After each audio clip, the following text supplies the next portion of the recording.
안녕하세요. 건파람TV의 정수장입니다.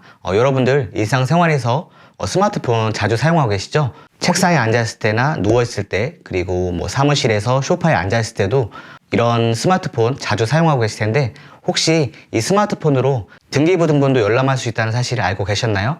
오늘은 스마트폰으로 등기부등본을 열람하는 방법에 대해서 알아보도록 하겠습니다.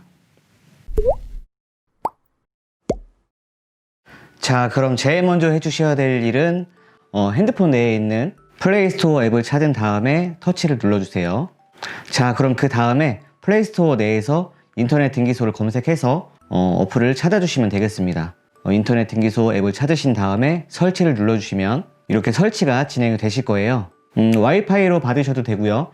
모바일 데이터가 여유가 있으신 분은 모바일 데이터를 이용해서 다운로드 해주시면 되겠습니다. 그러면 이렇게 바탕화면 내에 인터넷 등기소가 설치가 되어 있는 것을 확인하실 수 있을 겁니다. 그리고 나서 대법원 인터넷 등기소 앱을 눌러봅니다. 그러면 라이센스를 체크하는 중입니다 라는 멘트가 나오고요. 앱이 실행이 되실 거예요. 여기에서 저희는 오늘 간단하게 등기부등본 한 통만 열람해 볼 거니까 왼쪽 상단에 보시면 부동산 등기 열람이라고 있어요. 여기를 터치해 주시면 됩니다. 그럼 이렇게 회원 로그인 또는 비회원 확인 후 사용 가능합니다 라는 팝업 창이 뜨고 여기서 당황하지 마시고 그냥 확인을 눌러주시면 됩니다. 그럼 이렇게 회원과 비회원 로그인 창이 나오는데 저희는 자주 사용하는 편이 아니니까 그냥 비회원으로 로그인 하겠습니다. 그 다음에 핸드폰 번호와 비밀번호를 입력해 주시면 됩니다.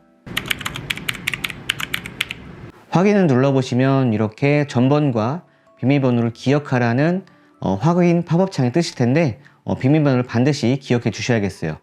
이게 왜 필요하냐면 처음 등기부등본을 열람한 다음에 1시간 내에서는 재열람을 할 수가 있거든요. 그러니까 반드시 기억해 놓는 센스가 필요하겠죠. 자, 지금부터는 이제 부동산 검색을 해 보실 텐데 간편 검색 소재 지번 도로명 이렇게 나오실 거예요. 저희는 소재 지번으로 하겠습니다. 자, 이제 부동산 구분부터 지번까지 입력을 해 주시면 되는데 부동산 구분 눌러 주시면 이렇게 토지, 건물, 집합 건물이라고 세 가지 분류가 나오실 거예요. 토지 같은 경우에는 대지나 도로, 전답, 임야 등의 등기를 열람할 때, 그리고 건물은 일반 주택, 다가구 주택, 단위 상가, 집합 건물은 아파트, 연립주택, 오피스텔, 상가 이렇게 나눠져 있는데 자신이 열람하려는 부동산을 확인한 다음에 터치를 눌러주시면 됩니다. 네, 그리고 다음부터는 시도, 시군구, 리동, 지번까지 나머지 항목들도 모두 체크한 후에 검색을 눌러주시면 이렇게 저희가 등기부등본을 열람하려는 해당 부동산의 주소와 그 다음에 이름이 나올 거예요. 소유자의 이름인데 소유자 이름 같은 경우에는 전체 이름 중에 앞자리만 나오게 되어 있습니다. 건파남이라고 소유주가 되어 있으면 파남은 안 나오고 건만 나와요. 이 상태에서 다시 주소지 위쪽을 클릭해 주십니다. 네, 그리고 그 다음에는 등기기록 유형을 선택하는 방법이 나오는데 저희는 말소사항 포함으로 하겠습니다. 말소사항 포함으로 터치를 하게 되면 그 전에 가압류가 들어갔었는데 말소가 되었는지 이런 여부를 그 부동산의 히스토리를 알 수 있기 때문에 말소사항 포함으로 터치를 하겠습니다. 그리고 나서 주민등록을 공개할지 말지 이렇게 나오는데 이해관계인이 아니면 주민등록을 포함해서 열람을 할 수가 없기 때문에 저희는 그냥 미공개로 터치를 하겠습니다. 자, 마지막 이제 결제만 해주시면 되겠습니다. 결제창이 이렇게 나오실 텐데 신용카드하고 휴대폰, 그 다음에 선불전자 이렇게 나오실 거예요.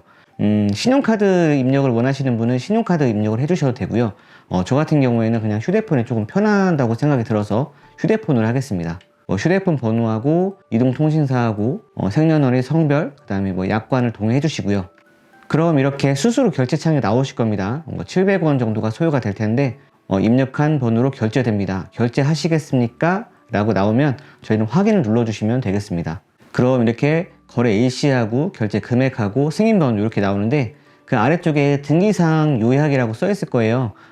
요걸 누르시면 나중에 등기부등본을 열람하신 다음에 보기가 조금 더 편하기 때문에 여기까지 체크하고서 열람을 눌러주시면 됩니다. 네, 그럼 여기까지 오셨으면 열람하기가 끝났어요. 굉장히 쉽죠? 저희가 일단 건물에 대해서만 썼는데 집합 건물이나 토지로 띄실 분들은 토지로 열람을 해주셔도 되겠습니다. 등기부등본 같은 경우에는 이름이 이제 등기사항 증명서로 바뀌었어요. 그래서 등기사항 증명서라고 나오는데 당황하지 마시고요. 그리고 예전에 가로로 이렇게 표시가 되었었는데 지금은 세로로 표시가 됩니다. 그 아래쪽에 열람일시 한번 확인해 보시고요. 표제부, 갑구, 을구에서 본인이 원하는 내용을 확인하신 다음에 닫아주시고요. 그리고 최초 열람을 한 다음에 1시간 내에서는 재열람을 할 수가 있으니까 참고해서 봐주시면 되겠습니다.